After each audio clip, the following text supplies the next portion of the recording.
वो तौबा से माफ़ होते हैं। जब तक बंदा ज़िंदगी में तौबा ना करे अल्लाह ताला कबीरा गुनाह माफ़ नहीं फरमाता।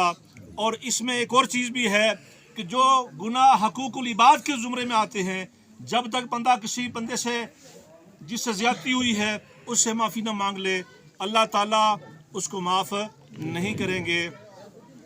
लेकिन जो छोटे गुनाह सगीरा गुनाह हैं, ये सगीरा गुनाह भी तो हमसे इतने सरजद होते हैं। हम ज़िंदगी में यकीन जानिए अल्लाह ताला ने हमें 2 आँखें दी हैं, इन आँखों का इस्तेमाल कैसे होता है? अल्लाह ताला ने हमें 2 हाथ दिए हैं, इन 2 हाथों का इस्तेमाल कैसे होता है? अल्लाह ताला ने हमें कान दिए सुनने के लिए, इन 2 कानों का इस्तेमाल कैसे होता है?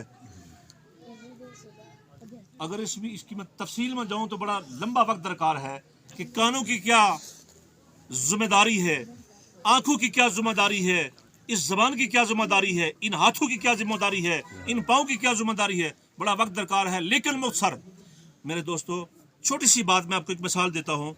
अल्लाह ताला की मखलूक है, ज़मीन पर रिंग रिंग के चलती है, चाहे वो जिस तरह की भी है, जो भी है, बेशुमार अल्लाह ताला की मखलूकात हैं, उन्हें भी ज़िंदगी प्यारी है। अल्लाह ने हमें आंखें देख के चलने के लिए अता फरमाई हैं।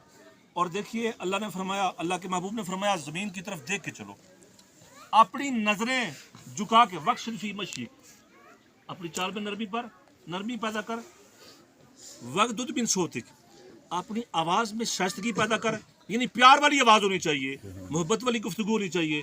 जब भी तू बोले तेरी गुफ्तगू से लोग मुतासर हों, तेरी तरफ राग़िब हों, तेरी तरफ माइल हों, अखवत और भाईचारे की एक फ़ज़ा कायम हो। अच्छा, ये ज़मीन पर चलने वाली जो मखलूक है, अल्लाह के हबीब ने फरमाया ज़मीन की तरफ देख के चलो। जब हम देख के नहीं चलेंगे, कितनी अल्लाह की मखलूक ज़मीन पर चलने वाली हमारे पाँव के नीचे रौंदी जाएगी, और क्या कल क़यामत के दिन हम इसका हिसाब नहीं देंगे? इसी तरह बेशुमार और गुनाह हैं जिन्हें हम महसूस तक भी नहीं करते कि ये गुनाह हमसे रोज़ सुबह से लेकर शाम तक दनिस्ता या ना दनिस्ता हो रहे हैं। हमें इस बात का कोई अंदाज़ा या इदराक ही नहीं होता।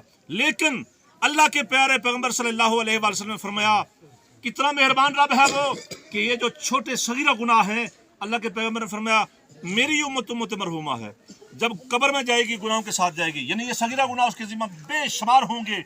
लेकिन जब कब्र से उठेगी तो उसके ज़िम्मा से ये जो छोटे सगीरा गुनाह हैं ये मिट जाएंगे, ख़त्म हो जाएंगे। बगैर गुनाहों के वो कब्र से उठेगा। सवाल ये पैदा होता है, या रसूलुल्लाह सल्लल्लाहु अलैहि वसल्लम फिदा कौमी वबी या रसूलुल्लाह, कब्रदारे अमल नहीं, कब्रदारे जज़ा है, नमाज रोज़ा हज ज़कात, ये जितने नेक और अच्छे अमाल हैं, ये बंदा जिंदा हो तो ज़िंदगी में ये सारे जो काम है ये अंजाम पा सकता है। लेकिन कब्र में जाने के बाद तो